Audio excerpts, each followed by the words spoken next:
We are an organization devoted to the collegiality of writers everywhere in the world.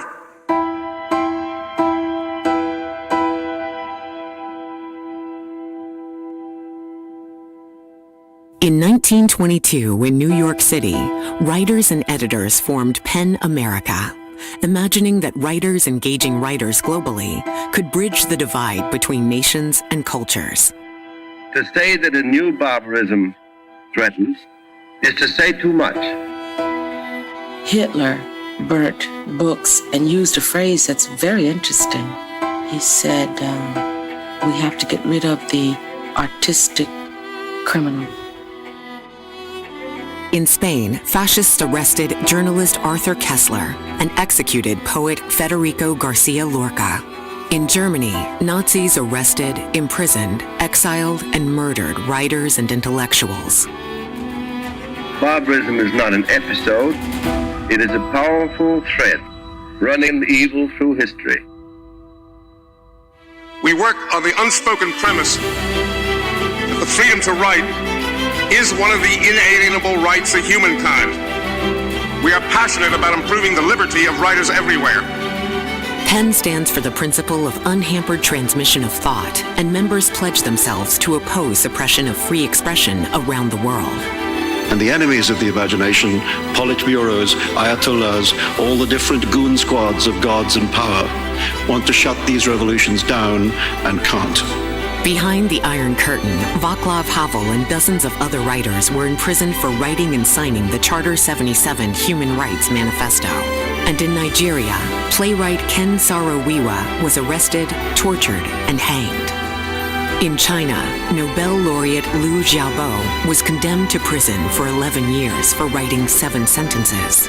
And in Ukraine, filmmaker Oleg Sentsov criticized the Russian government and was sent to a Siberian prison camp. A writer's life and work are not a gift to mankind. A writer's life and work are its necessity. Over the past 100 years, PEN America has become an international force, advocating for free expression, defending writers and artists at risk around the globe, and fighting censorship here and abroad. To be an artist, you must imagine and create and world build. And to be an activist, you must do the same, because an activist has to imagine a world that isn't there and make it so. At PEN America, we are fighting for free expression in all its forms.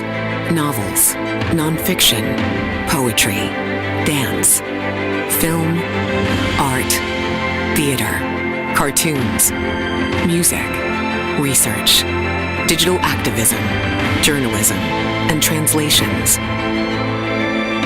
Because creativity freely expressed transcends borders and drives our curiosity. It's how we share experiences, tell stories, and understand others. Free expression is the lifeblood of our freedom and humanity. It's what unites us.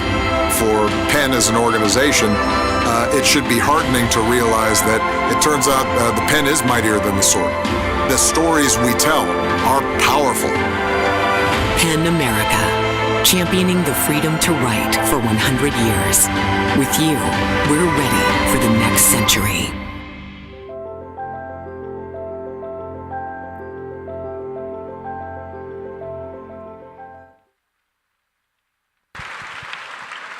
Please welcome your host for this evening, Faith Saley.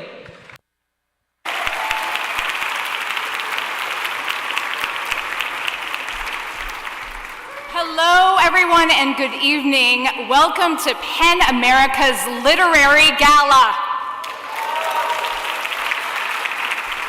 I am Faith Saley. I'm so honored to be here tonight. You may know me from CBS Sunday Morning or NPR's Wait, Wait, Don't Tell Me, or from my time on Star Trek Deep Space Nine. And if you know me from all of those things, then hi, Dad. It feels so good to be here tonight, gathered in person, and I just want to thank you all for the part you've played in keeping each other safe And with that in mind, on your tables, underneath your programs, you'll find just one more rapid test for monkeypox.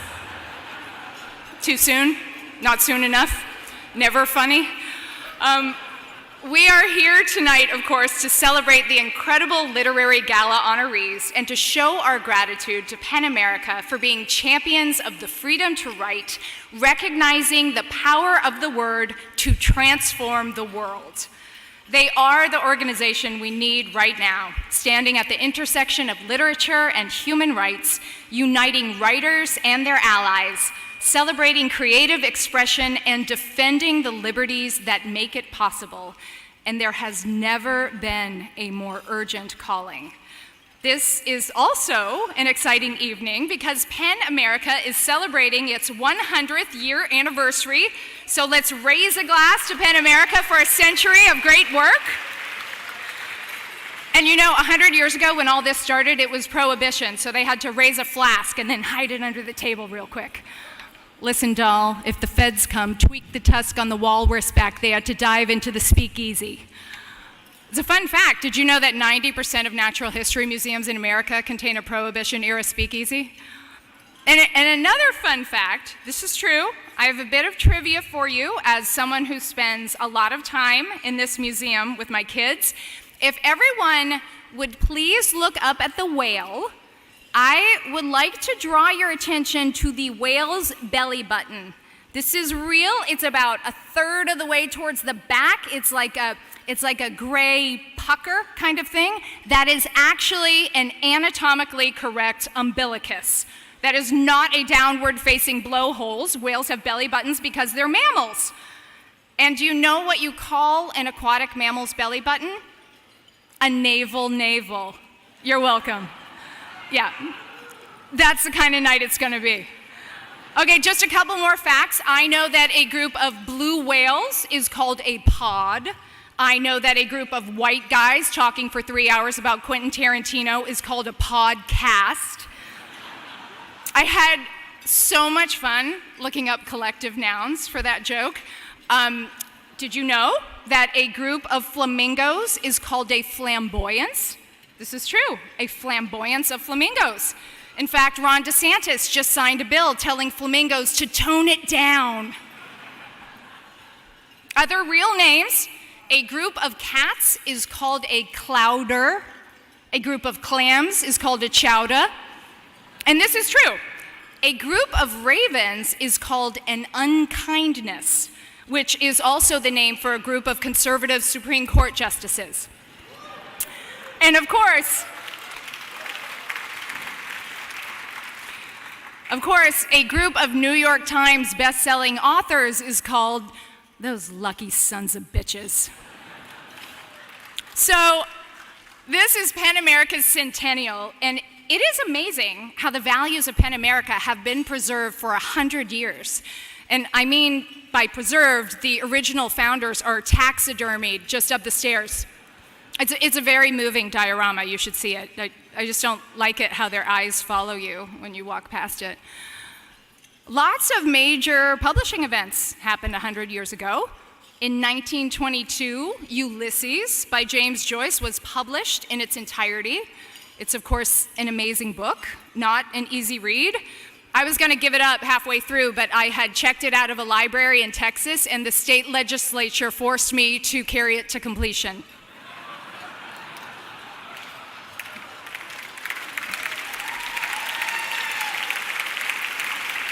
Yeah, I don't know if you've gone into a bookstore in Texas, but I was in one last month and I was looking for The Handmaid's Tale, and I found it in a section called Fiction for Now. That was weird. To realize how important PEN America is, just look at the news stories about banned books. They're banning books for all sorts of reasons, you know, like just for having gay characters because they're afraid that reading about gay people will turn their kids gay. You know how, like when we all read The Grapes of Wrath and we all migrated to California. How powerful are books? Look at the bans of Harry Potter because it promotes magic. And you're like, magic isn't real. And they say, oh yeah? okay, well then how come every time I open the cover, I'm transported to a world of fantastical wonders? They banned Forever by Judy Blume for teaching kids about sex. I read it in 6th grade, and yeah, it did. It taught me sex is kind of creepy, and I didn't want to do it. I was a junior in college, and some guy was like, do you want to come back to my dorm? And I was like, I don't know. Have you read this? The only ban I would ever even consider are books that teach you how to become a writer for promoting an unhealthy lifestyle, by which I mean you don't have health insurance. But that's it. We have a very exciting night. We are honoring some very fantastic people for, I sound like Donald Trump. Very exciting, very fantastic. For their contributions to the world of literature, and also, in one case, their contributions to me. Don Katz is an honoree for his groundbreaking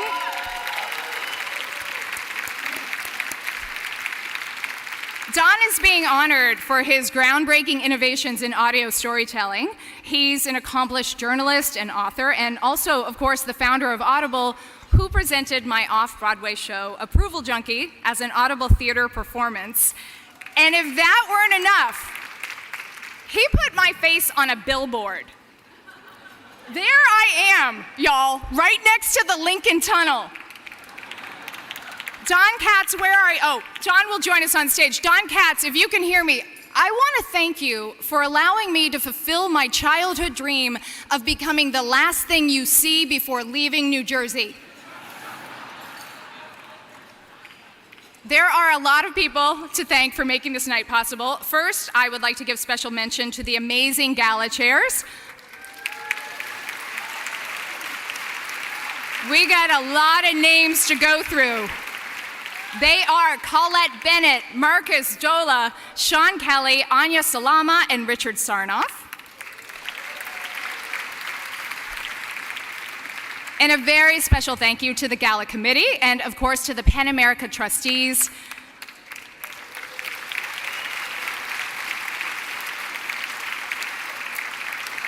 And also, special thanks and welcome to the first ever after party host committee composed of young supporters of PEN America. Can you all give a wave, all you young people? Thank you.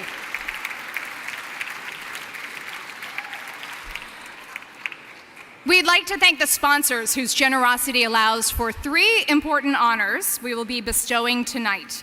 The Freedom to Write Award, sponsored by the Edwin Barbie Charitable Trust and Pamela and Peter Barbie. The Freedom of Expression Courage Award, sponsored by Lawrence B. and Elise Benenson. And of course, the PEN Audible Literary Service Award. And we want to shout out our gold sponsor, Penguin Random House. Thank you.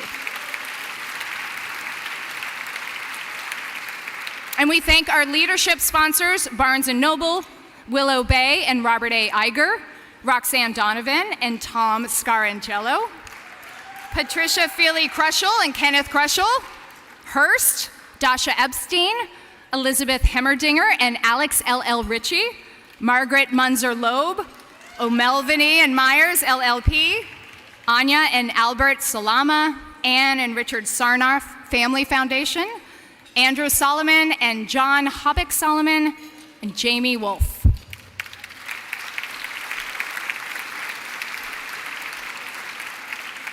And of course, to all our other amazing sponsors this evening, thank you all. You know, PEN America is powered by a nationwide membership of writers, many of whom are here this evening with us, serving as honored literary hosts as well as special guests. And I would like to give a special mention to some of Audible's special guest writers tonight. They are Michael Cunningham, Amor Tolles, Hugh Howey, Barry Sonnenfeld, Jonathan Alter, Chisa Hutchinson, David Blum, and Lori Fabiano. Can I ask them and all the writers in the room to stand up, please, just for a moment and be recognized?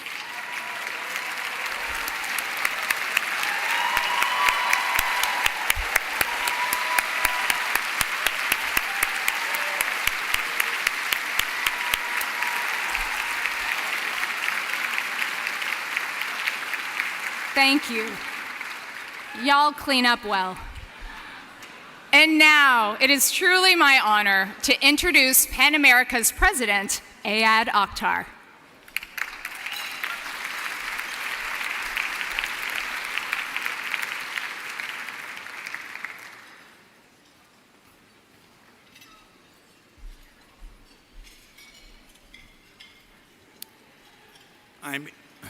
I'm Ayad Akhtar, president of PEN America.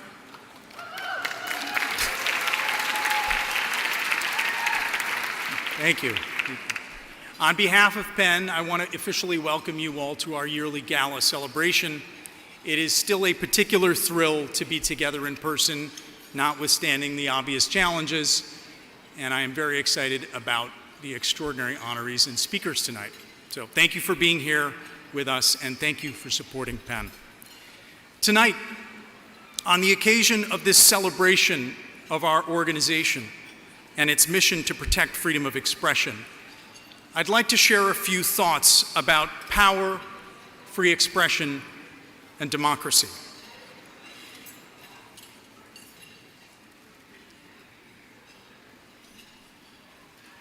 Democracy can mean many things to many people, a word that has often been a catch-all for a way of being that we here in this country mostly took for granted. A word carrying some valence of justice we intuit without fully grasping. Greek historian Thucydides hints at the connection when he writes that in human affairs, the question of justice is only relevant where there is equal power to enforce it. For without equal power, the strong will do what they can, and the weak will suffer what they must. Simply put, in a democracy, the will of the strong is not simply borne by the weak. There is, at the very least, a notion, however nominal, however incomplete, of a process, a path to more equal power. A path that does not, in theory, entail violence, but rather speech. Speaking to each other publicly about our needs, our grievances, our national identities, our critiques of the status quo, and also about the values we believe are worth conserving. Speaking to one another more or less freely about everything that pertains to our collective life. This is democracy, and it stands in opposition to an embrace of naked power as a means of politics. Naked power and its celebration. This is the logic of the bully, and that the rise of autocracy across the planet would coincide with the rise of and jubilation in the public display of bullying as we see every day in our school board meetings and on our Twitter accounts. This is not a coincidence. These things are connected. Indeed, naked, unequal power, as Thucydides called it, in the business sector we call market share. And we celebrate and idolize and invest in the destructive success of our wealthiest victors. Indeed, we are grateful for, even dependent on, their abusive practices. That's how we end up at behemoths like Walmart or Amazon, ensnared by the lowest price. But it isn't just small businesses that are bullied. The interests of those at the margins, of course, have been bullied by those at the center since the founding of the Republic. And those in the rural heartlands have lived for generations bullied by the corporate interests of their fellow, far wealthier citizens on the coasts. And of course, strong men in power bullying their own nations and those along their borders, as in Ukraine right now, is perhaps the most disturbing instance of naked power today, which appears only to be in ascendance everywhere. What to do? For some of us, bullying the bully back with whatever means we can muster feels like the appropriate response. It feels like redress, finally. It can feel like justice. But it isn't justice. It's just a different embrace of unclad, undisguised power. It's not the spirit of exchange, of debate, of critique, of commentary, the exchange of speech that is at the heart of all advance in scientific and human knowledge, in political equality, advance made possible by the willingness to inquire, to think freely, and to speak, even if and when the freedom to do so is threatened. For that is the truth. the exercise of speech that matters to us most, that must matter to us most, that speech which articulates our needs, our understanding, our competing senses of reality, this speech which shapes our lives in cooperation with one another, however tensely, this is what democracy is built on. This is what democracy means. One more thing. Yes, speaking is at the root of it all, but we cannot only be speakers. We must be those listening as well. Protecting freedom of expression is not enough. We must be as committed to recognizing and encouraging the act of hearing one another, for without that, speech has no purpose and can have little enduring meaning. Thank you.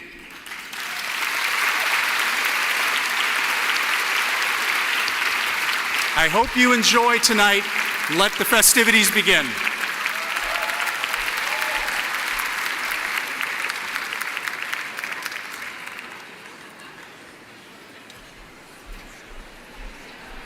Thank you, Ayad.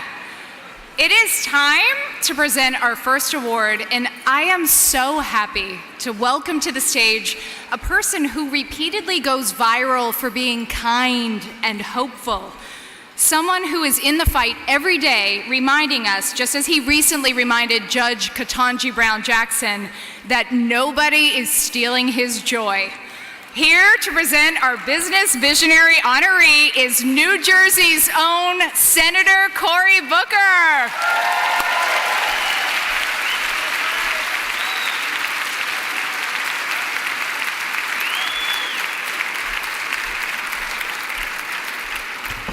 Hello, everybody. All right, everybody, after this night's over, you're welcome back in New Jersey if you're coming my way. So I want to thank Faith. She and I have known each other for many decades, and she is an extraordinary artist. She is an activist, and she's someone I look up to. I am so thrilled to be here today to celebrate what is vital to our democracy, which is free expression, and I'm here not only to introduce Don, but to give everyone who is responsible, who keep our democracy flowing and vital and healthy, I want to thank you as well. This organization, founded a century ago, is promoting literature, defending human rights, supporting writers at risk worldwide. Your defense of free speech, your defense of press freedom, the work you do to amplify the voices that have been too long ignored, too long suppressed, and so much more. This is more critical today in our democracy, and it is essential if we are going to make it to brighter days in the future. Now, I'm here to talk about a Jersey boy, and I'm proud to do it. A man who is my friend, a man who has been an ally and a partner to me in such extraordinary things. His name is Don Katz, and he is the founder and executive chairman of Audible.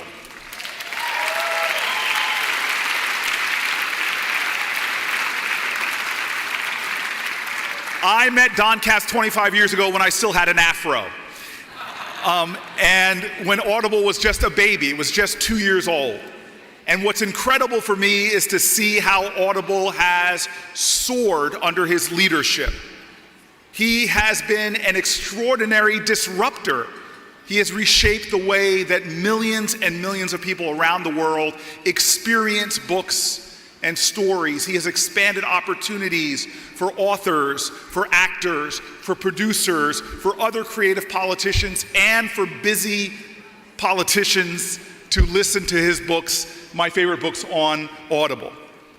Now, what is essential for me and important for me is the fact that Audible was the first major company that moved its headquarters to Newark when I was mayor. And I hope that you all can understand how radical that was. People had given up on Newark. People ignored our city. People declared our city dead. When I had become mayor, the idea that a corporation would move its headquarters there is a testimony to the visionary understanding of conscious capitalism. Don Katz saw what others had rendered invisible. He saw the worth, he saw the dignity, he saw the strength and potential of our city. He understood that Newark was us, that the American dream wasn't secure anywhere unless it was secure everywhere. And he brought forth his energy to liberate, to exalt, to bring forth the best of our city. He saw Newark as a domestic emerging market, a place of profound economic opportunity. He saw Newark as his destiny. Audible came to Newark in 2007 with just 120 employees, and to my great glee, they didn't ask for any public or government incentives. And from those 120 employees, they now have 2,000 people in Newark, and hundreds of them are Newark residents living in our city. If you drive through Newark now and see the new buildings, hotels, housing, parks, and schools, Don Katz and Audible were part of the catalytic agents that helped our city to turn around. But more than that, at a time that people render folks who live in my neighborhood, I live in a community that is low income, black and brown, at a time that people have rendered our communities invisible, Don Katz was bold enough to understand that in this country you cannot have your reality be determined by the zip code that you live into. The first thing Don did and Audible did was create paid internships for students in Newark Public Schools, gave them a chance to earn and learn. And then Audible began providing college scholarships for Newark residents. And again, he invested in the city to make sure that the economic expansion was inclusive. As Don says, pursue the idea that what a company can mean in ways that transcend what it does. Audible has been that kind of partner, hiring local, partnering with community organizations to identify people who may have so much potential despite not having a high school diploma or being incarcerated or being even homeless. He paid and incentivized his members of his team to live in Newark. He founded the Newark Venture Partnership, a venture capital firm that is investing in tech startups that have their roots in Newark, launching so many activities and opportunities there. He was involved during the pandemic in something called Newark Working Kitchens that helped countless restaurants stay open and provide more than 1 million meals for low-income residents. I could go on, but I want you to know that as we look around the world and look around our country, it is Audible that has set an example for how capitalism can actually be a part of community resurrection. Now, many people may not know that Don had a 20-year career as an award-winning journalist before he got involved in Audible. He studied in NYU under a great novelist, one of my favorite, a man named Ralph Ellison. Ellison knew the power of the oral tradition in the African American culture. And in many ways, he touched and influenced Don. Look, Don started as Rolling Stones magazine, working at Rolling Stone magazine.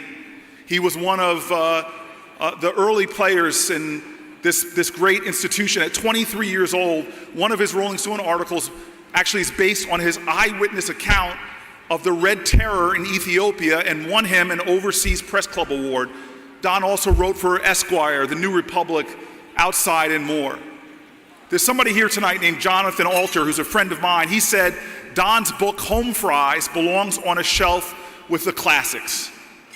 And like many of Don's writer colleagues, they lamented his decision to leave and become an entrepreneur and not writing. But this is something I know.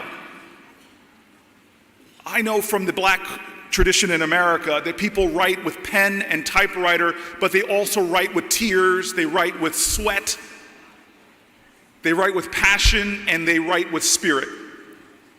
If you love Ralph Ellison, then remember his testimony to that tradition in Black American culture, remember what he said. He said, "I am invisible because people refuse to see me."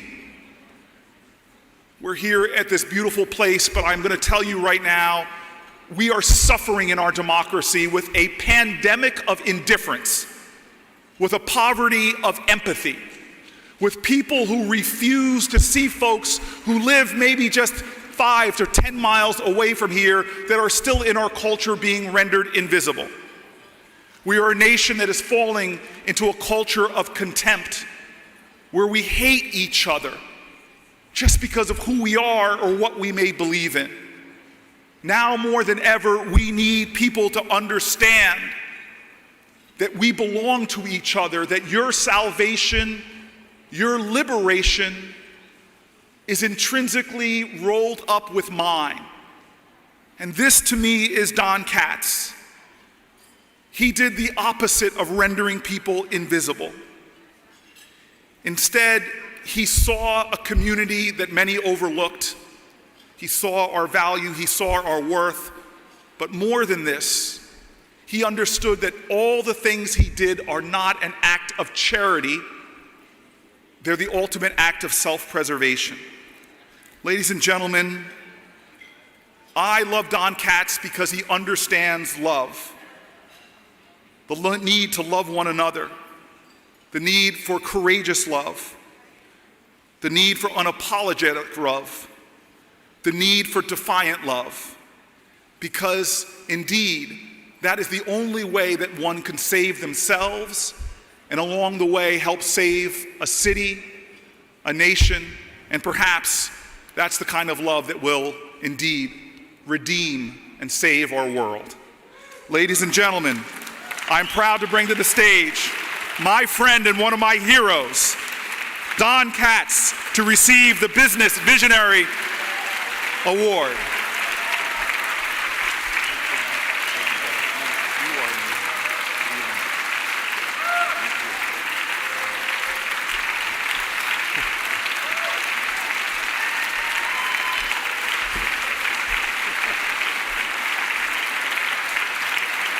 Thank you.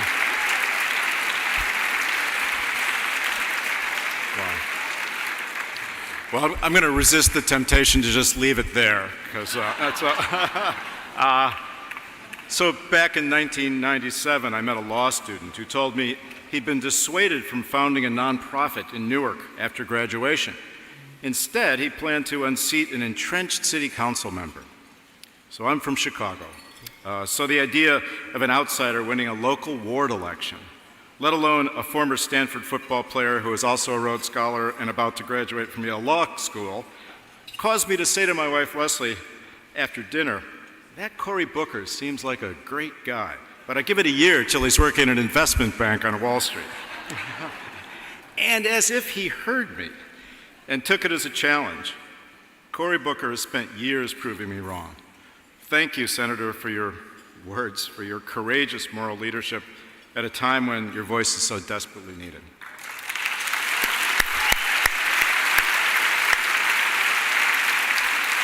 And thank you, too, for your words and for inspiring me and Audible and making this part of what Audible does stand for. Being part of Newark's Renaissance has indeed become a corporate purpose down to Audible's core written principles.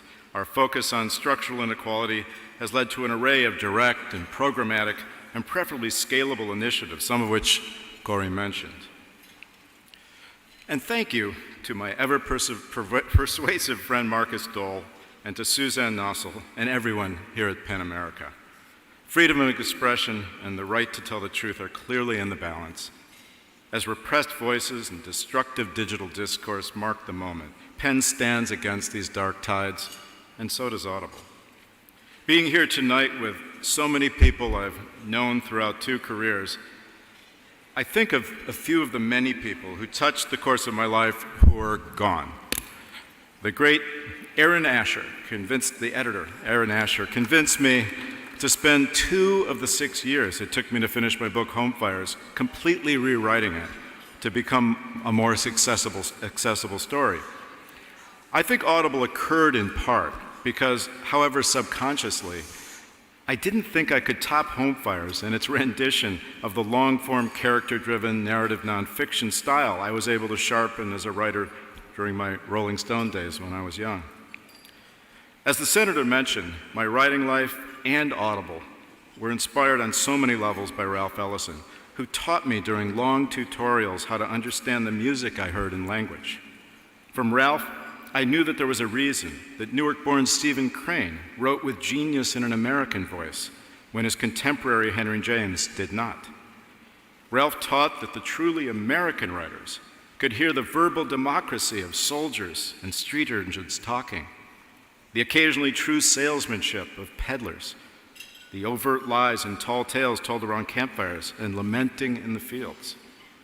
In 1996, 2 years after Ralph died, when the broadband internet was still years away, a tiny crew of true believers, 2 of them here tonight, came together to compose a vision statement for Audible. Though back then the company was called Audible Words. The statement said, "We will build a new medium that will redefine and enhance the nature of spoken information, education, entertainment, and other modes of verbal expression that we will help create ourselves. We will change the way an individual controls the what, when, where, and how of the words they hear." My personal pantheon also includes Robin Williams, who believed in me and the Audible dream at the beginning and created short-form Audible original programming years before the word podcast was coined. We had no money back in 1999, so Robin invested his own money in a vision of the possible everyone I knew thought indicated I'd lost my mind. Robin was paid in warrants, and on national TV together once, he pointed at me and said I'd paid him in Confederate currency. 2 years later, I got to know Steve Jobs. Steve admired the technologies supporting the digital audio player Audible invented and began selling in 1997, more than 4 years earlier. But what we bonded over most was our shared belief in the emotional, even primordial power of being read to. We agreed that nobody could listen to E.B. White read Charlotte's Web in his strangely affecting Yankee way and not cry. Steve understood that once you can actually hear the syncopation in language, when well-wrought words are refracted through artfully nuanced performance, you will want to have this experience every day.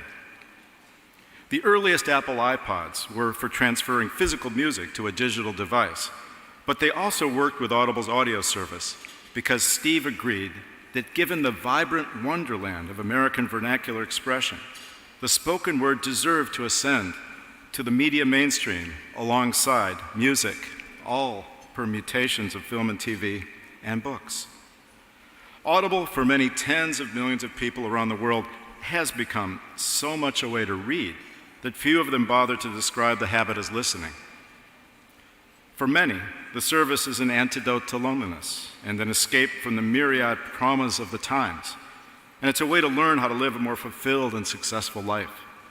It is a way for countless children and families with children struggling with language processing challenges to learn. It is gratifying that Audible has driven billions of dollars into the business of culture.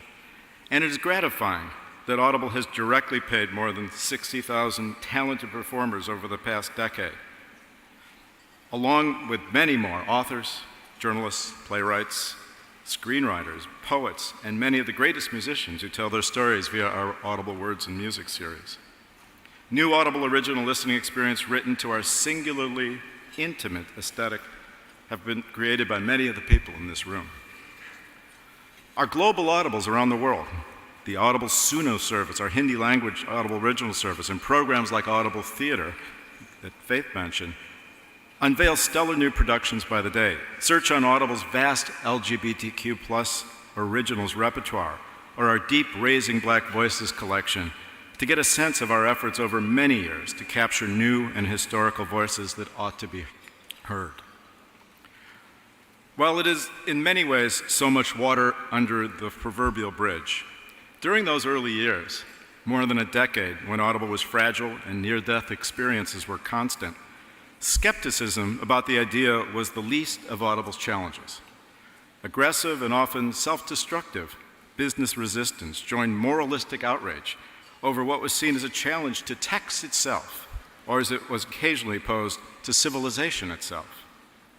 It should be said that for centuries, fear and active resistance to change have been a primary institutional reaction to new, invariably technology-born modes of expression that convey information, education, entertainment, and art.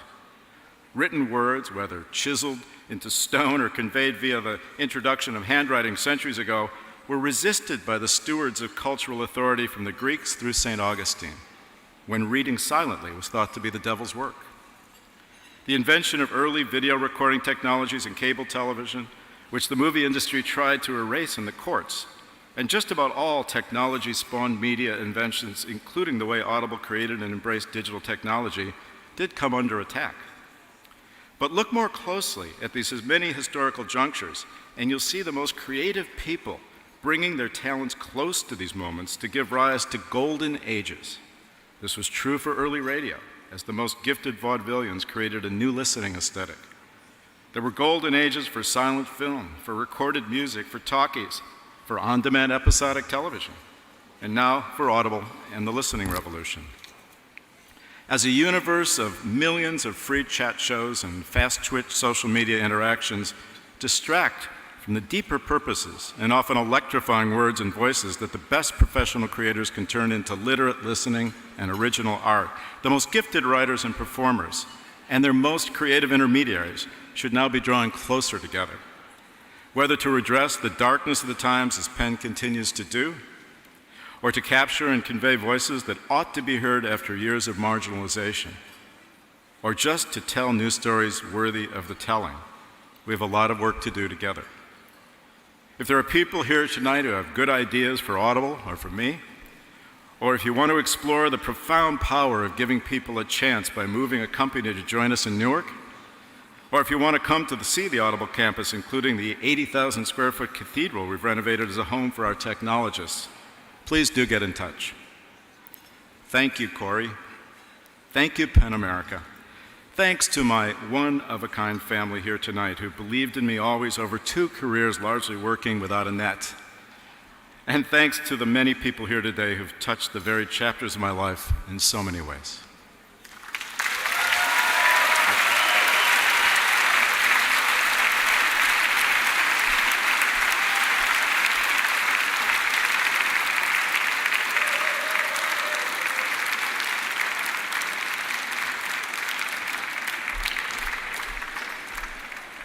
John, thank you with all of my heart for allowing me to be one of the thousands of voices you have lifted and amplified, because stories, along with defiant love, as Senator Booker reminds us, must and will save us. Thank you both.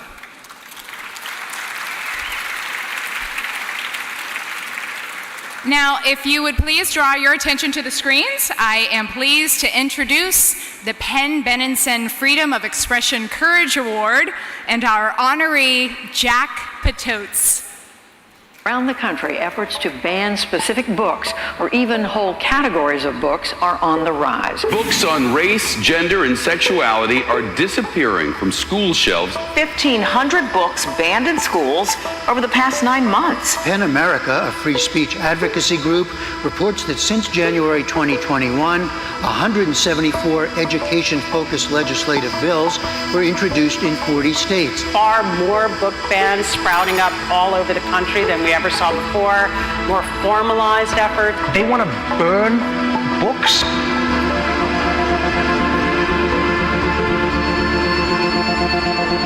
"17-year-old Jack Patos was just an ordinary Flagler Palm Coast High School student last November when the book All Boys Aren't Blue was removed from Flagler County School Library shelves. When the book ban came about, all my friends were upset and they felt that their stories weren't being heard. I organized a protest in which students came to the school board and spoke to them directly in opposition to this censorship. And I started a campaign in which 300 books were donated to the county, and I distributed them to students across Flagler County of the 4 books that were challenged. The book still isn't back on the shelves, but Jack's gone national in his quest to fight censorship. When you're trying to police education and you're trying to, remove these books from school districts, you're just erasing identities as a whole. I've seen so much tremendous progress occur here in Florida, and I really fear that's going to be reversed. Future generations are going to have to encounter the same homophobia that I did, and I want to stop that from happening. On Thursday, the Florida House passed HB 1557, or the Don't Say Gay bill. This bans any discussion of sexual orientation or gender identity within our public schools. Students are incredibly angry and ready to stand up. I'm organizing a statewide school walkout on March 3rd at 12 p.m. We will not tolerate attempts to silence people like me. Stop policing our education! Thousands of students left their classrooms on Thursday in protest of Florida's Don't Say Gay bill. We are so lucky to have over 25 schools partake in these walkouts in which thousands and thousands of students exercise their First Amendment rights. Following the protests, I called in Governor DeSantis to meet with me to hear a firsthand perspective of how this bill will be so damaging to my community, and he refused to meet with me. The organizer of a student walkout over Florida's Don't Say Gay bill says he was suspended from Flagler Palm Coast High School because he passed out gay pride flags. It's really frustrating when they teach you in school, civic engagement and standing up for what you believe in and, basic democratic principles, and then punish you for exercising those rights and those principles. But then within hours, I received so many notifications and pictures from fellow students across the state with their rallies. And I made a decision that night to continue fighting no matter what. This is just incredibly encouraging to see. Students out there fighting for what they believe in, fighting for what is right. Censorship and the banned books issues that we champion are issues that transcend politics. These are issues that all of us should be able to stand for. I am fighting for a more progressive future. I'm fighting for an America in which no one will be treated differently for their race or sexual orientation. Gen Z is not going to stand idle as our rights are stripped from us.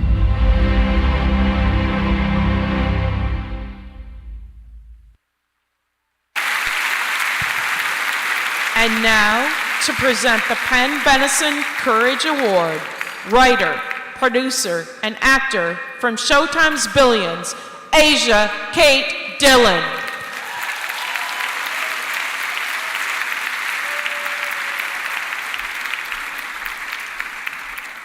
Good evening. So incredibly inspiring to see, right? I mean, my gosh. I am Asia Kate Dillon. I'm transgender, I'm non-binary, and my pronouns are they, them. And I am thrilled to be here tonight to present the PEN Freedom of Expression Courage Award to Jack. This award, generously underwritten by Elise and Lawrence Benenson, honors exceptional acts of courage in the exercise of freedom of expression. I know the experience of, at a younger age, not having the language to describe the ambiguities and complexities of my identity. I've described how seeing words written on a page, in my case, on a script, opened up my understanding of how to be me in the world. And now, I hear from people of all ages that seeing my character on Billions has helped them understand their own gender identity, and that this has helped them to feel less alone. And what's more, I even hear from people who have actually set aside their phobias and hostilities, traded them for a more open mind after watching our show. For me, that demonstrates with such clarity how books, screenplays, and creativity in other forms can make this world a better and a safer place. But not if those books aren't read, and if they can't be found on shelves in schools and libraries, if they can't be discussed, if questions and differences can't be explored. That is why what Jack and his fellow students are doing is so important. Mobilizing against bans and bigotry, contesting adults who attempt to impose narrow thinking on wide communities, standing up for the freedom to read and to learn and to find oneself in the pages of a novel. That is courage, and that is free expression in action. PEN America's support of young people who speak up, its institutes where students like Jack can learn about the First Amendment and the foundations of our precious right to protest, to debate, and dissent. This work is crucial if we are going to have new generations defending our freedom, our free expression rights in the years to come. To quote one of my favorite writers, James Baldwin, There is never a time in the future when we will work out our salvation. The challenge is in the moment. The time is always now. For showing us how it is done, it is my great honor to present the PEN Benison Freedom of Expression Courage Award to Jack Pedote.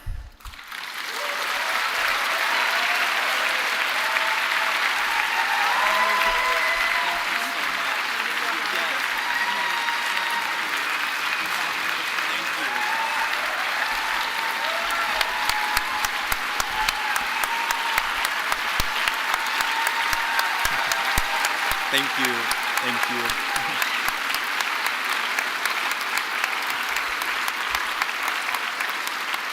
Thank you all.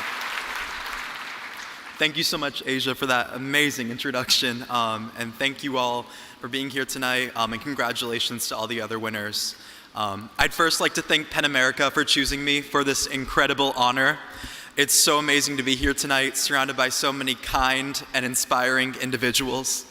This year, I've been lucky enough to participate in PEN's Free Speech Advocacy Institute.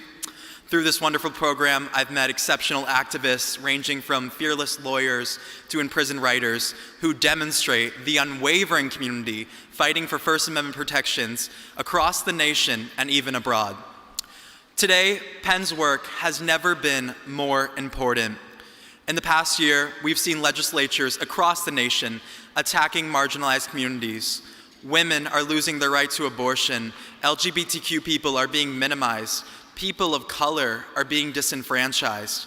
Make no mistake, this is coordinated and will only continue to worsen unless we stand up together. I am proud to be a member. Thank you. I am proud to be a member of Gen Z. We are a group of progressive, politically engaged, and dedicated changemakers who will not and cannot stand idly by as lawmakers across the country strip us of our basic constitutional rights.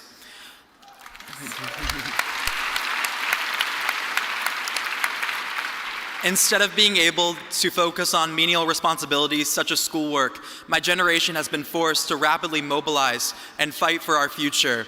We've led walkouts, as shown in the Don't Say Gay movement, strike for climate justice, held worldwide protests against racism, and testified in governmental bodies. Despite this incredible organizing, the world can only change if we change who is representing us. Yes.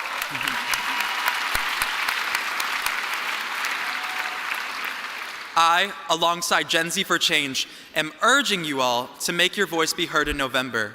Not just by voting in local, state, and national elections, but also by supporting young organizers working to guarantee a more progressive and democratic tomorrow. Because if our collective voice couldn't make a difference, then they wouldn't be trying so hard to silence it. Thank you.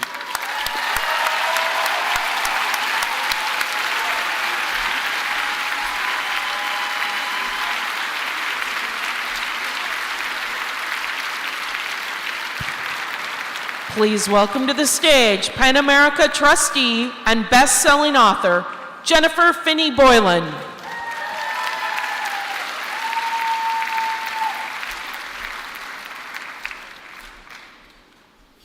Hi, everybody.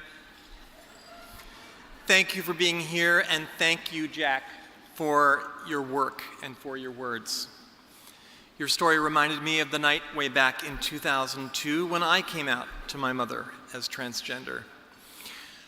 I was pretty sure that Mom, 85 years old, Republican, evangelical Christian, wasn't going to be, thrilled. But that night, I poured her a very large gin and tonic, and I said, Mom, there's something I need to tell you. And so, I told her I was trans, that I'd known I was supposed to be female since I was a child, but that I couldn't tell her because I feared she wouldn't love me anymore. Which was when my tiny mother got out of her chair and put her arms around me and said, I would never turn my back on my child. And then she quoted 1 Corinthians These three remain: faith, hope, and love. But the greatest of these is love. I said, well, let's give it up for 1 Corinthians.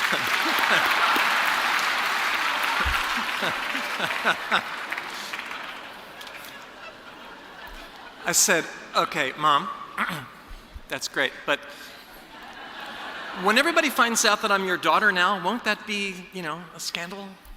And she said, well, quite frankly, yes. But I will adjust.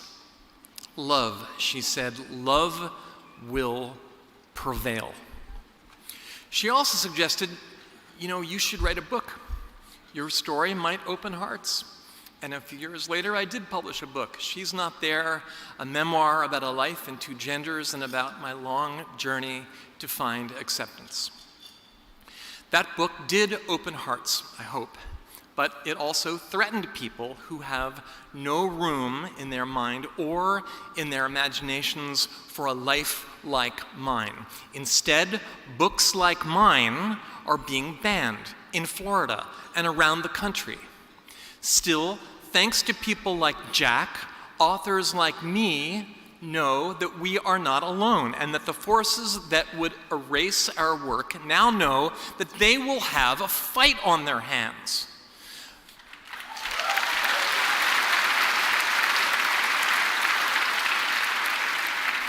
Make no mistake, our democratic values are under threat by book burners and bigots, by racists and liars, by jailers of journalists, and anyone else who dares to tell the truth.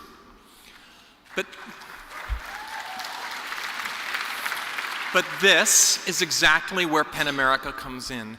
PEN helps us to push back, as we must, before it's too late, because we all know that our right to speak and to write and to publish is at risk as never before.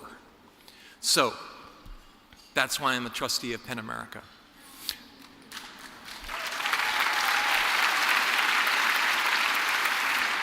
PEN's work helps to defend the right to free expression, and I'm here on the stage now asking you to help us out to enable PEN to do its crucial work.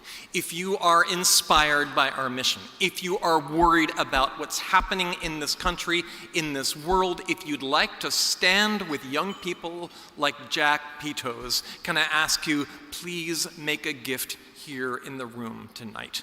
Look, right there on your table, look. A bunch of handy cards just like this one.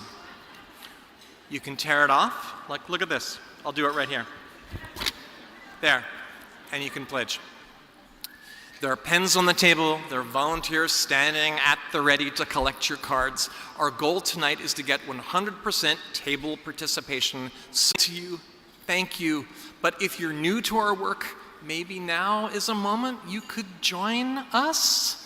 Even if you only give $1, that's 1 penny for every year of PEN's existence here in the year of our centennial.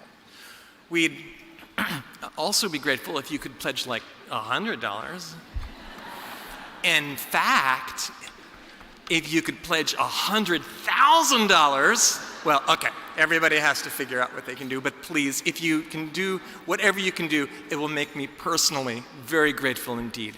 So, let's show writers, artists, activists, and dissidents worldwide that they matter, that we have their backs, that we will do everything we can to fight back with generosity, ferocity, and grace. Let's show them love will prevail.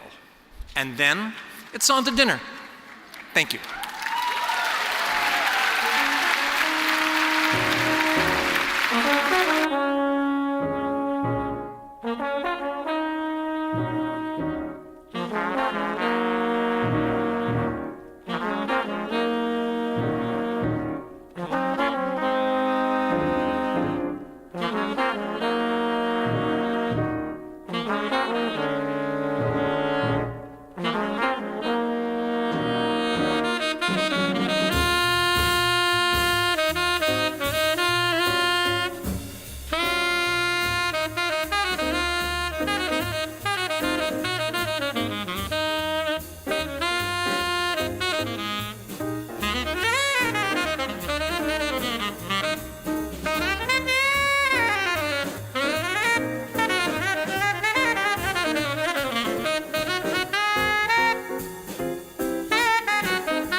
Honored guests, please return to your seats. Our program is about to resume.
Please take your seats. Our program is beginning.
please turn your attention to the screen.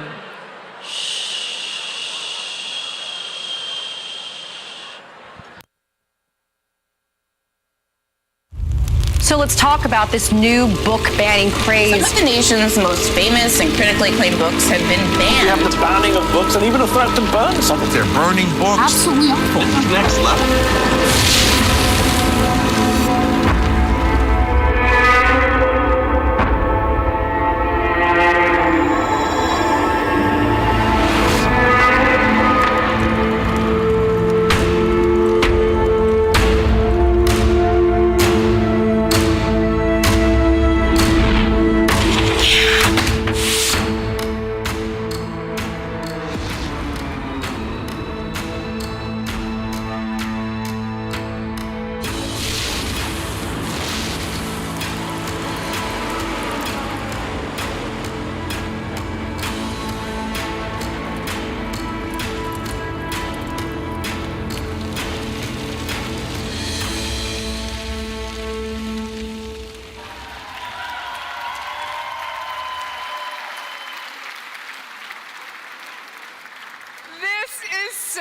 Amazing, and it's real. You want to make sure you still have something to read when they come for all the rest of the books? It can be yours. It's right here. Yes, the unburnable book. This has to be the best bat mitzvah present ever. An edition of The Handmaid's Tale made to withstand not only the fire-breathing censors and blazing bigots, but actual flames, the ones they would like to use to burn down our democracy. This volume is not coming to a bookseller near you, however. There is only one, and it's right here, and it is up for auction. You can turn every page made of cinefoil. It's a real thing, and it is used to wrap hot lights on film sets and withstands temperatures up to 1,220 degrees Fahrenheit, and follow every word printed in superheat-resistant ink, good to 2,200 degrees. Y'all, this is the starter log for your next holiday parties. And if you make the top bid that takes this edition of The Handmaid's Tale home, you will be supporting PEN America to make sure it's not the only book left on your shelf. Through the generosity and creativity of Penguin Random House, the Canadian ad agency Rethink, a graphic arts firm, The Gas Company, and Margaret Atwood herself, Sotheby's will be taking your bids starting right now through June 7th. And all proceeds will go to PEN America to underwrite its work to protect free expression and the right to read, learn, and teach.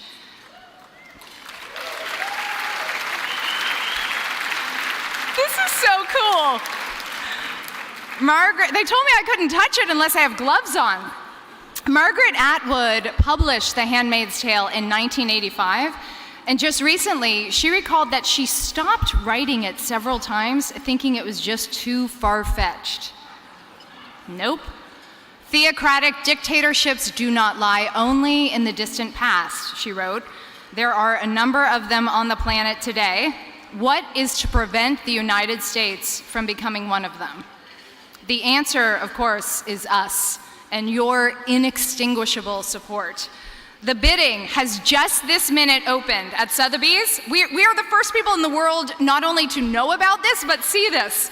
And the bidding closes on June 7th at 2 p.m. The world is just hearing about this now via the Associated Press, but everyone in this room is getting first crack. You can be among the first to bid and help set the pace by going right now to unburnablebook.com and clicking on the auction. And the book will also be on display at Sotheby's headquarters in New York from June 4th to June 7th. So go to unburnablebook.com and make your bid. And remember, all proceeds go to PEN America. Really, do it now. Yes. We do not want to disappoint Margaret. We have seen her wielding a blowtorch. And I want to point out that all the books on your tables are not just beautiful decoration, they are for you to take home. Please take home. You'll notice you have book bags on the back of your seats. Make sure you take these books home, because otherwise the authors of these books, who are all here tonight, will be wandering around drunkenly after the event wondering why people didn't claim their books. Okay? So do it for us, please. But don't burn these. These are flammable. And now, for the presentation of the PEN Audible Literary Service Award, please welcome producer and Academy Award nominated actress, currently starring on Broadway as the Lady of the Scottish play. Please welcome Ruth Negga.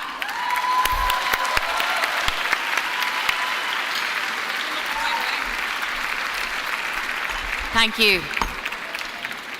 Should I put these down a bit? Yeah. I can't do the teleprompter, so. Thank you for having me. Tonight I have the pleasure of introducing a writer of whom I have long been a fan. An author whose extraordinary talent brings us inside questions of race, cultural identity, the most complex framings of contemporary society. And indeed, that is exactly why she is being recognized tonight. It is a privilege to present Zadie Smith with the PEN Audible Literary Service Award, which is intended to honor an important writer whose work has drawn a wide audience and who helps us understand the human condition in original and powerful ways. Zadie's novels are so alive with memorable characters, savvy humor, and trenchant dialogue. They meticulously chart her cast's surroundings and entangled existences with rich detail and deep insight into their circumstances. Her novels White Teeth, Autograph Man, On Beauty, and N.W., along with Swing Time, make her one of contemporary fiction's groundbreaking voices. But she also shares with us her insightful essays and criticism, and, on the faculty of New York University's writing program, her wondrous capacity for creativity. When White Teeth came out, I saw for the first time people I could relate to and people I recognized in the landscape of contemporary fiction. This reflection of self and surroundings is crucial in an exploration of self and how we relate to the world. I felt witnessed and seen, and also an empathic recognition of how the world may relate to me and others like me. I have been in conversation with Zadie's books and writings ever since. I believe she said she was built by books, and her writing has fundamentally contributed to the foundation of my own journey in the world as both an artist and a human. And I know I have a lot of company in that respect. Marrying stylistic experimentation with vivid social exploration and affecting character study. Zadie's willingness to challenge herself and her readers makes her work utterly vital, necessary, and fundamentally aligned with PEN America's mission to reach across the realm of what's expected and accepted towards complex truths. We are honored to convey to Zadie Smith the PEN Audible Literary Service Award, underwritten by Audible Inc. Good people, Zadie Smith. Oh, you came up the right way. Oh, the honor is absolutely mine.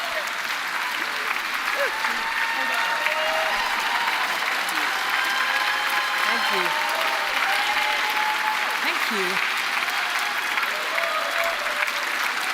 Thank you. Thank you. I'm also going to be a paper person. Thank you, Ruth. It was so kind. Thank you, Suzanne. Thank you, PEN. Okay. I feel uneasy accepting this award. I'm grateful for it, and I see it's intended as a mark of a kind of success. But it sits awkwardly with my own sense of having failed. Plus, it's called the Literary Service Award. Anyone who knows me at all will be aware of how little service I've been. Headed no committees, avoided literally every board I could, ducked out of the way of open letters and literary petitions as if they were lobbed hand grenades. Still, I've nothing but admiration for those truly of service. In literature, yes, but in many walks of life. Council members, school governors, local organizers, and so on. I grew up in a community where such roles were in no way decorative. We had to protest to protect our public services, and sometimes to receive them in the first place.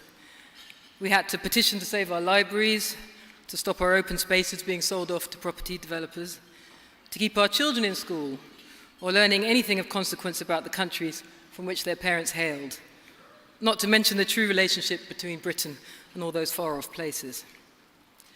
I say we. I did very little. I was a child. But I benefited from all that protest and grassroots politicking, much of it aimed at radical social and economic reform. Later, I came to understand that this working-class political agitation had deep roots. A line might be drawn from the peasant rebellion of Wat Tyler to the Levellers, through the abolitionists and Chartist struggles, onwards to the anti-colonial, anti-racist, trade union and feminist movements of the 20th century, without which my own life as a working-class black British girl would have looked very different. That is service on an existential scale. Literary service is rarely like that. But if anyone can make such a claim, it would be the people of PEN, who exist to guarantee the freedom to write wherever that right cannot be safely assumed. Then there are all those people who judge prizes and give scholarships, and generally ensure that our literary community is vibrant and well supported. And I haven't been any good at any of that either. The truth is, whenever anybody asked me to perform a literary service, I was always either busy writing or else busy teaching literature, and I felt I had no time. I experienced writing as a permanent emergency state, believing if I devoted time to anything else, I'd run out of time, and then not have the time to write what I felt I had to write. But why this urgency exactly? Nobody asked me to write, and nobody needs these books. I have to resort to a medieval and unfashionable word, vocation. I did feel writing was my vocation. But a vocation is generally in service to something. So the question becomes, in service to what? And the most honest answer is, to language itself. When I was told I'd be getting this prize, I immediately thought of a line of Simone Weil's. It's from a letter she wrote to her parents. She says, you say you are certain that my work is successful, but the truth is I haven't the slightest idea of what I'm doing is likely to be effective. At the time, she was trying to be of literary service to her Free French colleagues in the resistance in Vichy, France. But they found her way of helping abstract and not especially useful. They wanted her to write on something concrete, they said, like trade union problems. And instead, she was writing a philosophic essay, which includes the lines, "There is something sacred in every man, but it is not his person, nor yet is it the human personality. It is this man, no more and no less." Not long afterwards, she died of starvation in a public hospital in my neighborhood, as it happens. And that essay was given the posthumous title, Human Personality. But the title on the manuscript is 5 words, separated by periods: collectivity, person, impersonal, right, justice. As if words were raw materials that require mining and chiseling before they can be properly understood and utilized by resistance fighters or politicians or anyone at all. Weil was aware, for example, that many people use the word right and just interchangeably. But she didn't think they were at all the same. She thought the afflicted cry, "What you are doing to me is not just," was a fundamentally different protest than, "You have no right to do that." Rights exist in competition and have their origin, as she points out, in Roman property law, in the rule jus attendi et ebutendi, which protects the right of the owner to use and abuse whatever is his own, a principle the Romans also used to justify slavery. Rights belong to the world of capital and property. Justice, in Weil's view, was a word from a quite different realm. She dusted off that ancient Greek idea, chiseled it, held it up to the light, in the hope that this might lend the concept fresh utility. I read Human Personality once a year, It reminds me that thought, too, is a form of action, one that persists through time.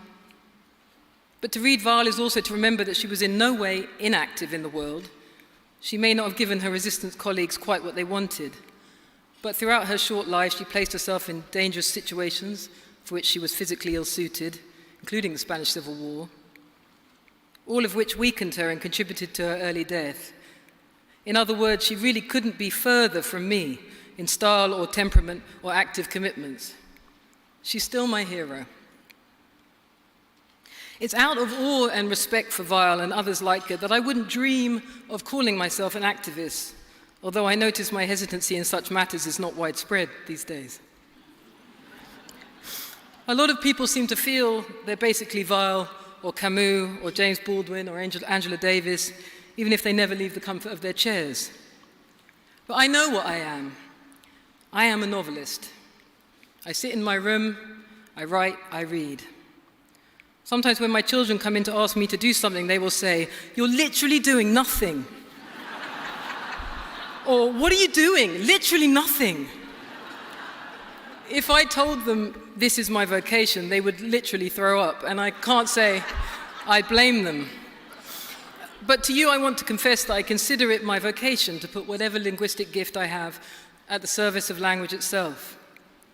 I want to give readers language that respects their intelligence and capacity for understanding, and to recognize in my own language the sacred nature of each and every human being. I want to know what words really mean and why. I want to know what it is that makes us feel a Ukrainian refugee child is a child, where a Syrian refugee child or a Gambian one is too often considered a statistic or a problem.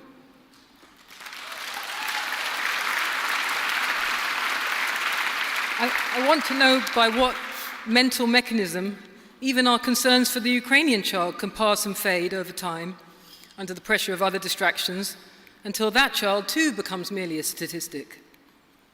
I'm curious what the political limits of the word empathy are. I'm interested in the word justice. I'm fascinated by the word race. I want to know why some people's afflictions are felt to be significant while others are invisible, and what language has to do with that hierarchy of attention and care.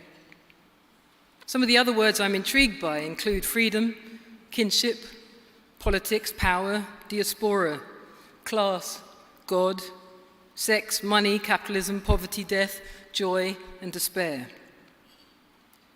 In thinking about such words, I expressly don't want to use the language of the algorithm, the advertisers, the politicians, the academics, or even the activists.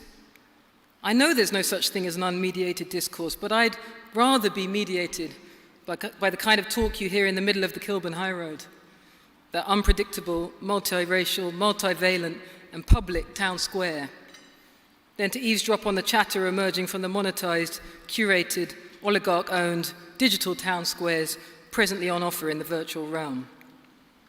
It's not that I'm uninterested in that brave new world, but for reasons of temperament, I can't write the way I want to, the way I feel I must, if I spend too much time inside it. I admire those who can. I can't. Some people write philosophical, political, or legal tomes about justice. Others write essays, speeches, policy papers, hot takes, tweets. When I've thought about justice, it's tended to be through a multivalent, multi-voice form called fiction. Whether such an indirect use of language can be of any service whatsoever in this dumpster fire world, as the algorithm likes to call it, I really don't know. I don't think it's up to me to decide. But I've always hoped that my sentences could be of some public service, and I'm grateful to PEN for this encouraging sign that despite everything, they might be. Thank you.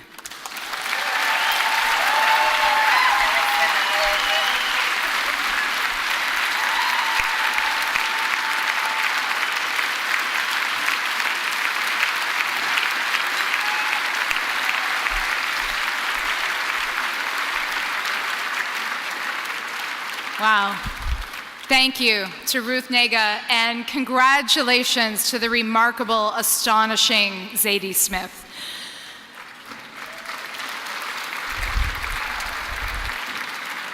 Before we move to the last presentation, I would like to remind you of those donation cards on your tables with the QR codes for those who are tech savvy. Volunteers are standing by to collect them.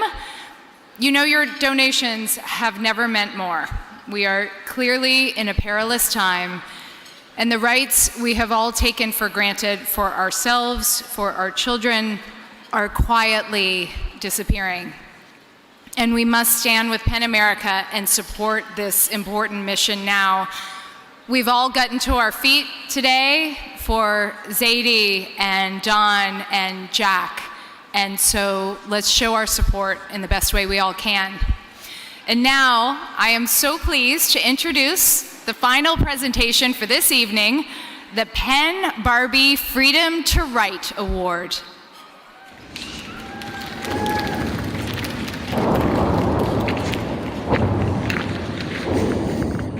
This is Ukraine today. Thousands are dead and mass graves unearthed. Cities are under bombardment, schools, hospitals and monuments are destroyed.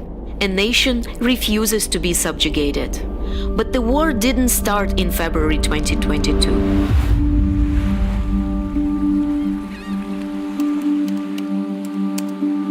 In 2014, the Russian military marched into Ukraine and occupied the Crimean Peninsula with its Black Sea beaches and strategic ports.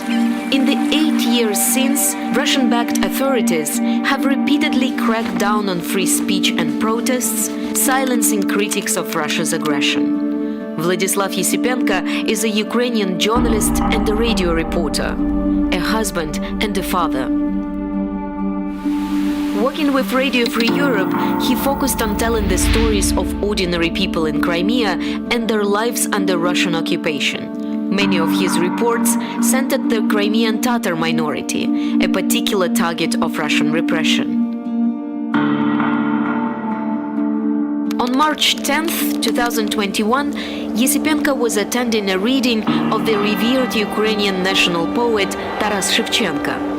Agents of Russia's Federal Security Service, the FSB, apprehended him. With no apparent evidence, they charged him with espionage and manufacturing illegal firearms. He was held in pretrial detention for nearly a year.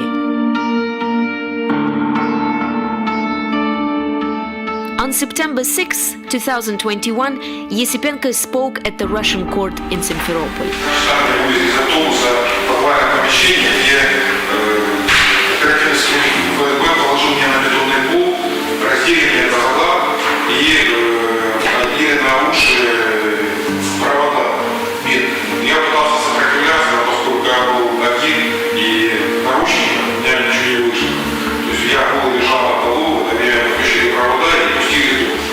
Весь мир содрогнулся от нелепости обвинений и жестокости палачей. Ведь пытки, избиения и абсурдные обвинения в адрес проукраинских активистов и украинских журналистов – дежурный сценарий оккупационных властей Крыма. In February 2022, he was sentenced to 6 years in prison on the fabricated explosive charges.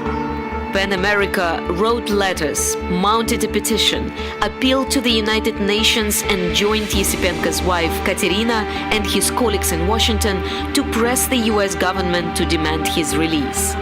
With PEN Ukraine, we campaigned to expose his detention as part of Russia's wide-reaching efforts to quash free speech in occupied Crimea.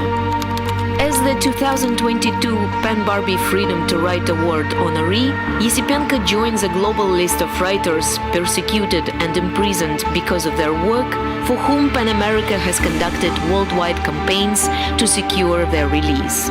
Of the 51 writers PEN America has so honored since 1987, 45 have been freed.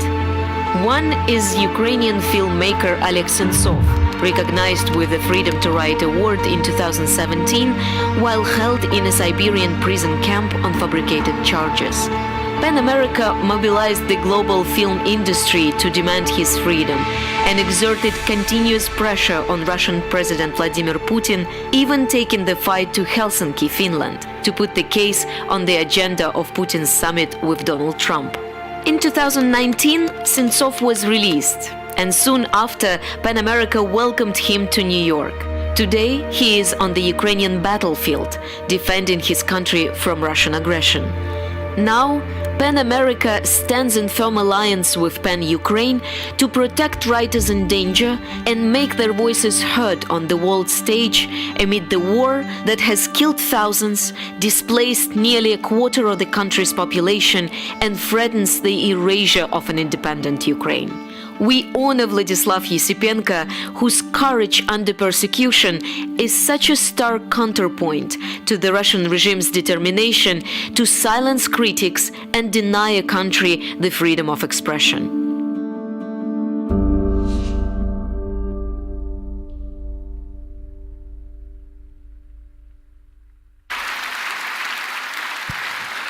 Please welcome to the stage Academy Award winner and UN Ambassador to Peace, Michael Douglas.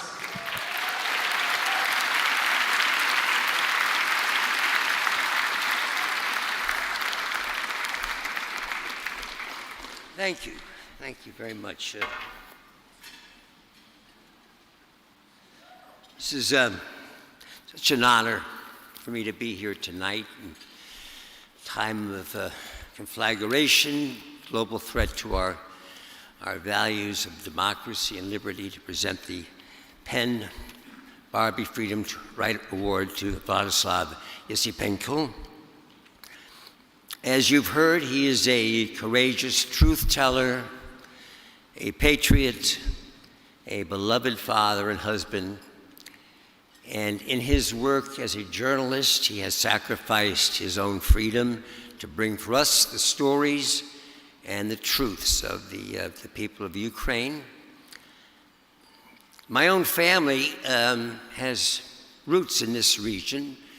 It's now torn by war, and like so many of us, I've been awed by the bravery of the people of Ukraine today and their powerful resistance to the campaign by Putin and the Russian regime to wipe the country of its culture and its history right off the map.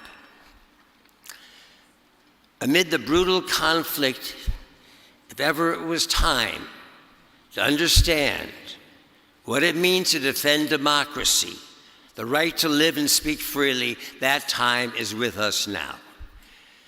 And I've been fortunate enough to be joined on stage by Vladislav's wife, Katerina Yesipenko, an economist by profession and mother of their 7-year-old daughter, Stefania, who stands beside her. Katerina has become a relentless champion for her husband's freedom.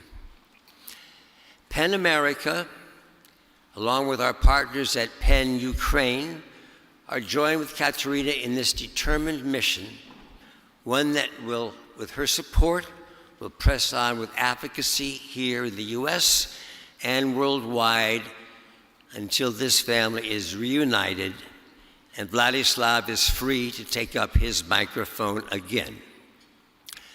So would you all please welcome Katerina Yesipenko to accept the 2022 PEN Barbie Freedom Award to Write Award on behalf of Vladislav Yesipenko.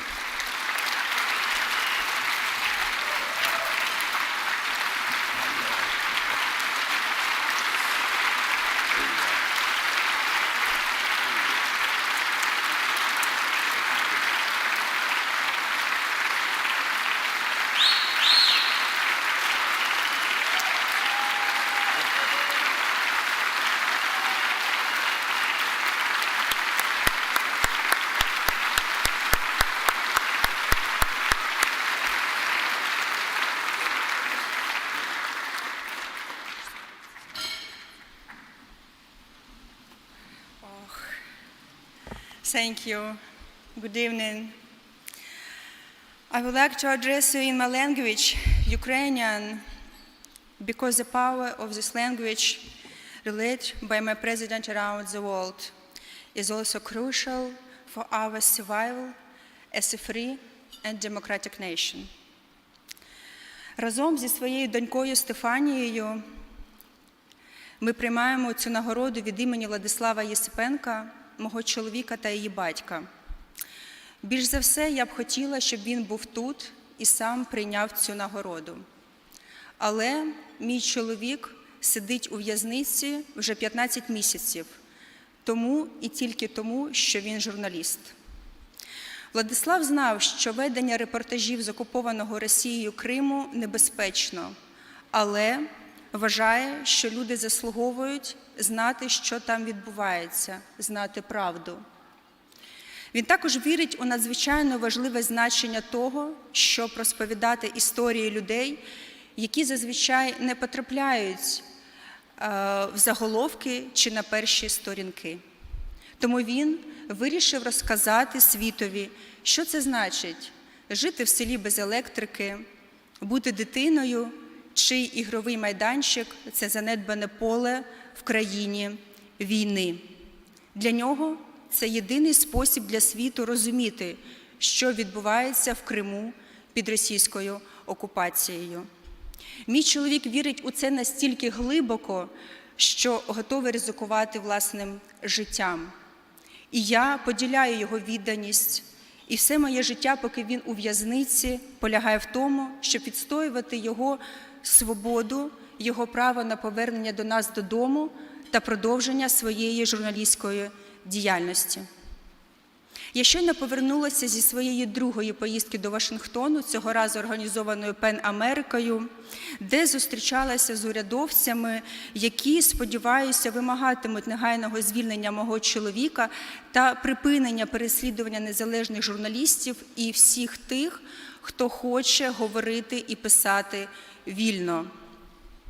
Я знаю, що мій чоловік поділяє цю надію у те, що весь демократичний світ об'єднається проти агресії Володимира Путіна.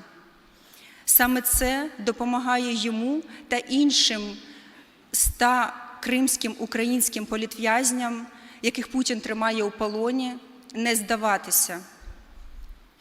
Підтримка PEN Америки, Пітера та Памели Барбі, щедрість яких зробила цю нагороду можливою, усіх присутніх сьогодні ввечері, хто зібрався, щоб вшанувати Владислава, усіх нас, хто вірить в те, що незалежна преса та право на вільне вираження поглядів є важливим і насправді життєво необхідним, це все, що допомагає мені не здаватися і продовжувати цю роботу. Вічна слава всім, хто став на захист нашої держави. Вічна вдячність усім, хто допомагає нам вистояти. І вічна пам'ять кожному, хто віддав своє життя за Україну. Слава Україні!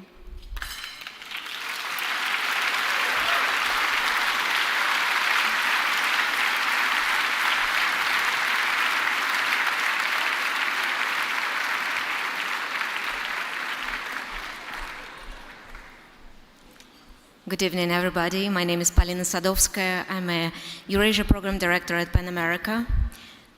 We thought that it is very important for you to listen this speech in the Ukrainian language because this is what is happening there.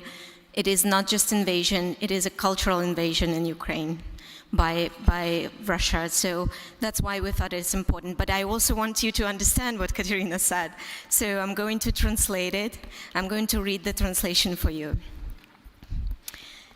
Good evening. My daughter Stefania and I accept this award on behalf of my husband and her father, Vladislav Yesipenko. More than anything, I wish that he were here to accept it himself. But my husband has been in prison for 15 months because, and only because, he's a journalist. Vladislav knew that reporting in Russian-occupied Crimea was dangerous, but he believes that people deserve to know what's going on, to know what the truth is. He also believes in the profound importance of telling the stories of those whose lives do not ordinarily make headlines on front pages. That's why he chose to bring to the world what it's like to live in a village without electricity, to be a child whose playground is a decrepit field in a country at war. To him, that is the only way for the world to understand what has been happening in Crimea under Russian occupation. My husband believes this so deeply that he is prepared to risk his life. I share his commitment, and my life's work, as long as he is imprisoned, is to advocate for his freedom, his right to come home to us, and to carry on with his journalism. I have just returned from my second trip to Washington, this one with PEN America, to meet with government officials who I hope will demand Vladislav's immediate release and an end to the persecution of independent journalists and all those who want to write and speak freely. I know my husband shares this hope that the democratic world will unite against Vladimir Putin's aggression. That is what keeps him and the over 100 of other Ukrainian political prisoners Putin holds captive going. The support of PEN America, or Peter and Pamela Barbie, who have been so generous to make this award possible, of everyone here tonight to honor Vladislav, of all of us who believe in independent press and the right to free expression are important, indeed essential. That is what keeps me going. Thank you.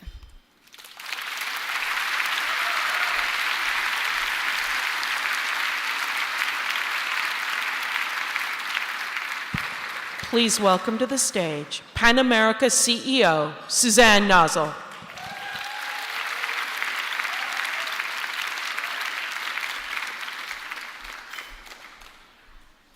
Good evening.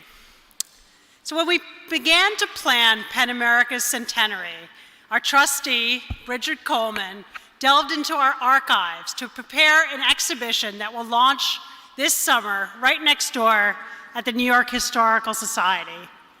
She unearthed the photos and the audio in our opening video. When that project began in late 2020, it felt as though a difficult page in our collective history was turning. Social media platforms were tuning out the daily cacophony of lies. There was hope that online harassment and disinformation would ebb, that fact-based journalism would regain its footing as a common currency. Maybe the fever had broken.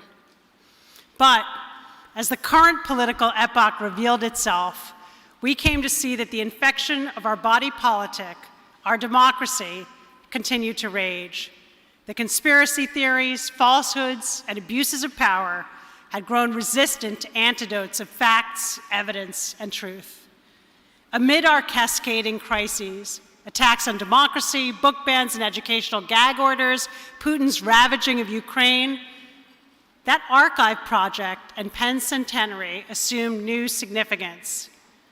Writers rebuilding after the ravages of World War I, resisting Hitler with an emergency PEN Congress in 1939, and standing up to the Red Scare offered a spine-stiffening reminder that dark times are not new. These episodes underscore how words and images, the widening gyre, the choice to love each other or perish, the banality of evil, help crystallize what we confront and catalyze response.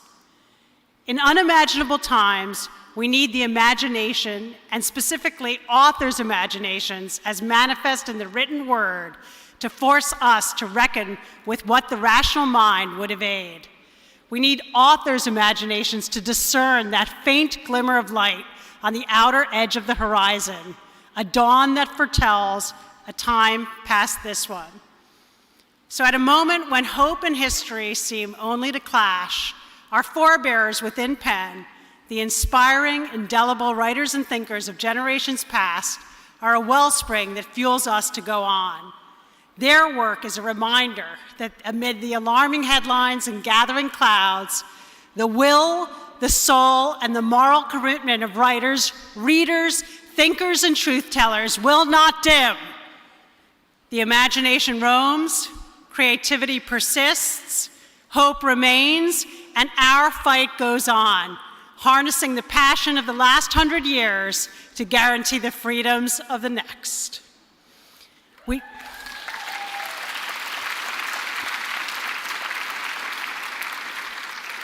So we will close out tonight not just with words, but as we always do, also with deeds.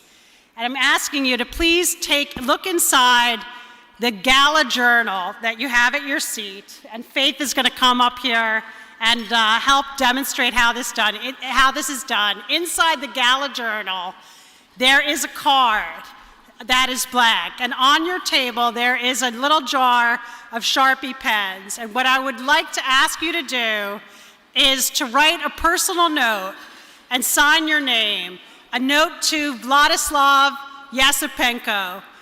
And we will gather these cards and we will give them to Katerina and Stefania, who will do their best to deliver them to Vladislav and lift his spirits and their own.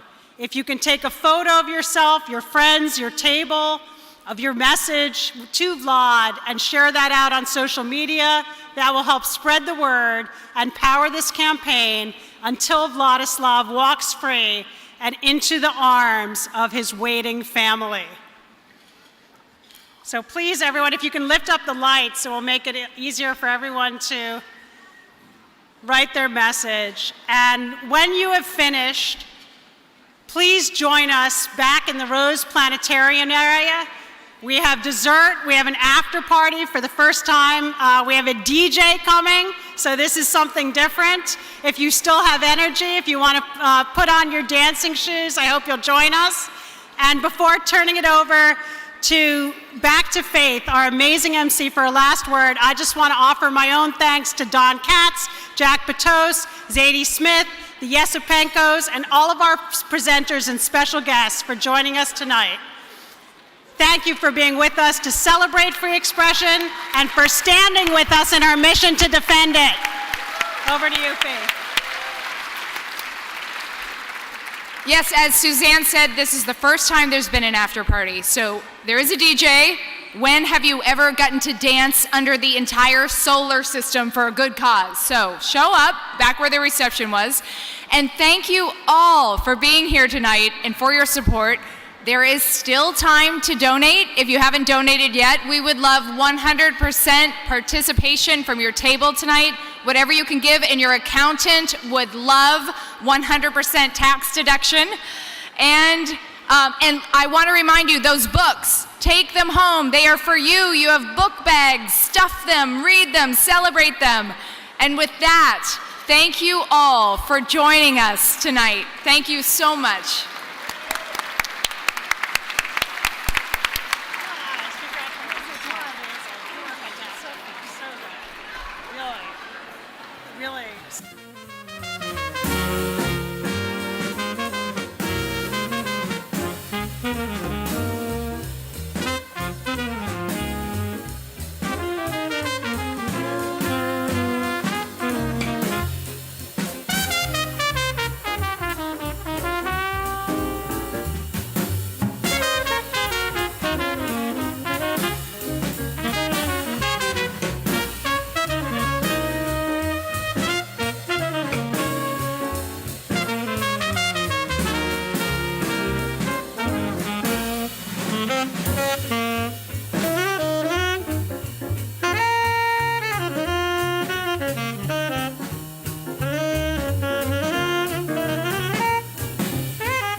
you.